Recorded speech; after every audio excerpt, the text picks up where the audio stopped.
எடப்பாடி அவர்கள் சொல்றாரு, இந்த 43 ஆண்டுகள்ல 43 மாதங்கள்ல திமுக ஒரு கட்சி பாஜகவை எதிர்த்து ஒரு குரல் கூட கொடுக்கவில்லை அப்படின்னு சொல்றாரு.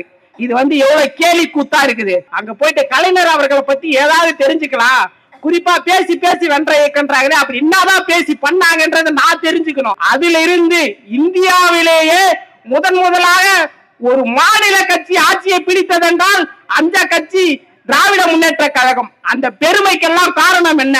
இது பேசி வென்ற இயக்கம். அதனால் நீங்க போய் பேசுங்கன்னு தமிழ்நாடு முதலமைச்சர் அவர்களும் துணை முதல்வர் அவர்களும் எங்களை அனுப்பியிருக்கிறார்கள். பேசி ஒரு இயக்கம் வென்றுள்ளது, இன்றும் வலிமையோடு கட்டமைப்பை கொண்டுள்ளது என்றால் அது திராவிட முன்னேற்ற கழகம் மட்டுமே, திமுக மட்டுமே. இதை யார் நான் சொல்றேன்னா, ஒரு 2 நாளுக்கு முன்னாடி நான் அறிவாலயத்துக்கு போறேன். அங்க போயிட்டு கலைஞர் அவர்களை பத்தி ஏதாவது தெரிஞ்சுக்கலாம். குறிப்பா பேசி பேசி வென்ற இயக்கன்றாங்களே, அப்படி என்னதான் பேசி பண்ணாங்கன்றதை நான் தெரிஞ்சுக்கணும். அப்பதான் உங்ககிட்ட பேச முடியுன்றதுக்காக போய் படிக்கிறேன்.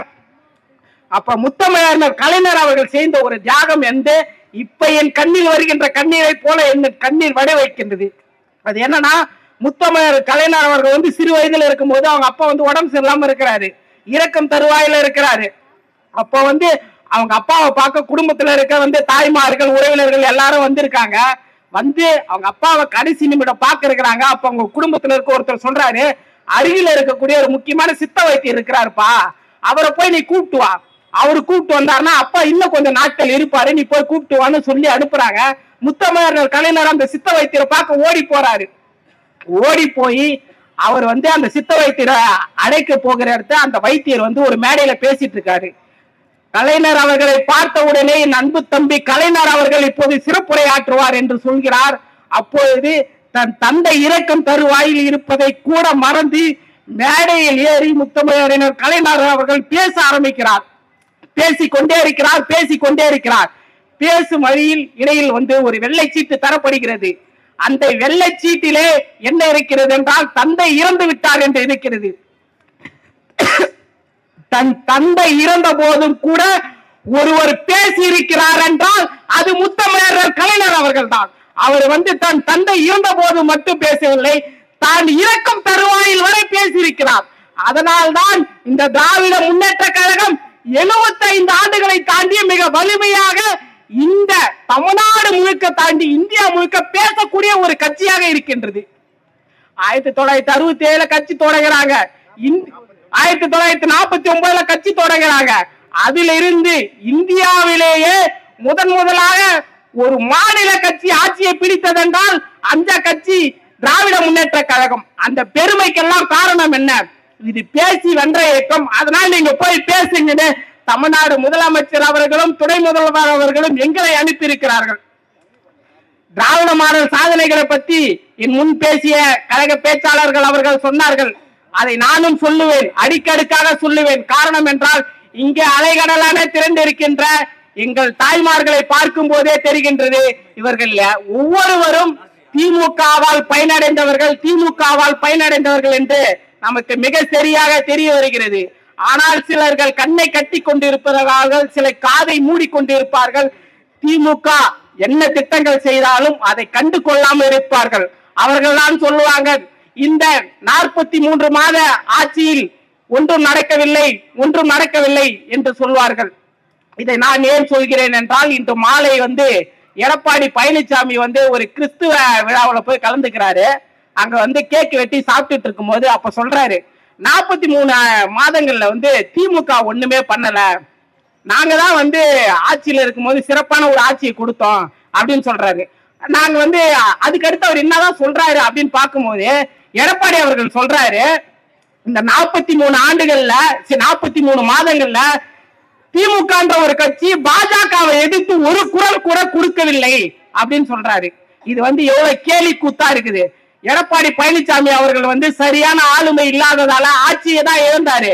ஆனா அவர் ஆட்சி போன பிறகு கண்ணிய காதி இழந்துட்டாரா என்ன? அவர் ஸ்டெர்லைட்ல துப்பாக்கி சூடு நடந்தா நான் டிவி பார்த்துதான் தெரிஞ்சுக்கிறேன்னு.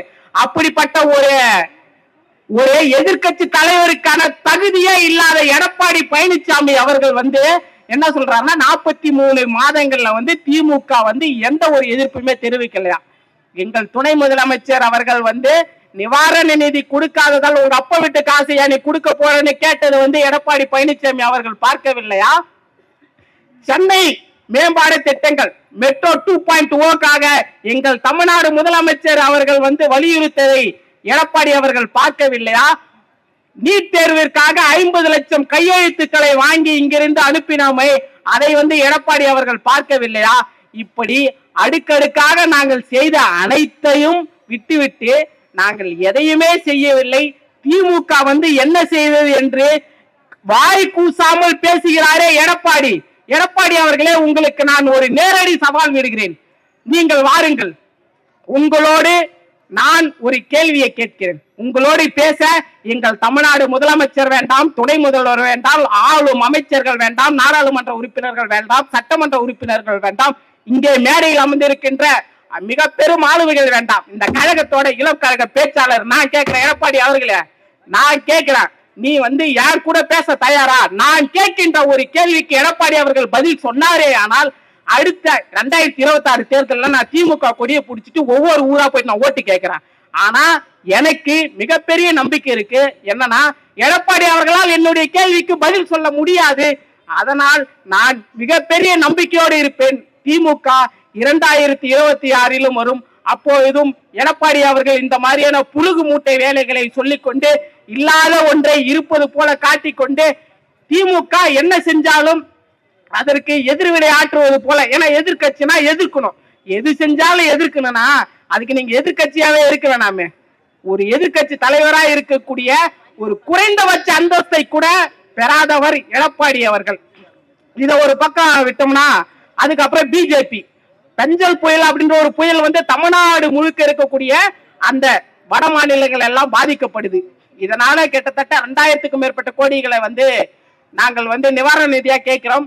ஆனால் 320 கோடியை கூட கொடுத்து இதனால் எங்களுக்கு எந்த ஒரு பயனையும் அடைக்காதவர் தான் பிரதமர் நரேந்திர மோடி அவர்கள். பாஜகவால் எங்களுக்கு எந்த ஒரு பயனும் இதுவரை பெறவில்லை. நாங்கள் சொல்கிறோம், திமுக ஆட்சியில் இருக்கிறவரை பாஜக எந்த திட்டங்கள் கொண்டு வந்தாலும் சரி, கொண்டு வரவில்லை என்றாலும் சரி, தமிழ்நாடு மக்களுக்காக எப்பொழுதும் இருக்கின்ற, எப்பொழுதும் பேசுகின்ற, தமிழ்நாடு மக்களுக்காகவே நல்ல திட்டங்களை தேடி கொடுக்கின்ற ஒரு இயக்கம் தமிழ்நாட்டில் இருக்குமே. ஆனால் அந்த இயக்கம் எப்பொழுதும் திராவிட முன்னேற்ற கழகமாக மட்டுமே இருக்கும். இங்க அமர்ந்திருக்கக்கூடிய தாய்மார்களாக உங்களிடம் ஒரு விஷயத்தை நான் கெஞ்சி வேண்டி விரும்பி கேட்டுக்கொள்ள விரும்புகிறேன். நீங்க ரொம்ப தெளிவா புரிஞ்சுக்கணும். இன்னைக்கு மகளிராகிய உங்களுக்குத்தான் அனைத்து திட்டங்களும் வருது. தயவு செஞ்சு வரப்போற தேர்தல்ல 2020 தேர்தல்ல மாத்தி கீத்தி ஓட்டு போட்டுறாதீங்க. உங்க தலை விதியே தலைகீழாயிடும். அதனால திமுகவிற்கு வாக்களியுங்கள், திமுகவிற்கு வாக்களியுங்கள். நாங்கள் வெல்வோம் 200, படைப்போம் வரலாறு. அது உங்கள் கையில் இருக்கிறது. நீங்கள் திராவிடத்தால் வளர்ந்த மக்கள் என்று வாய்ப்புக்கு விடை கூறி நன்றி கூறி விடைபெறுகிறேன். நன்றி, வணக்கம்.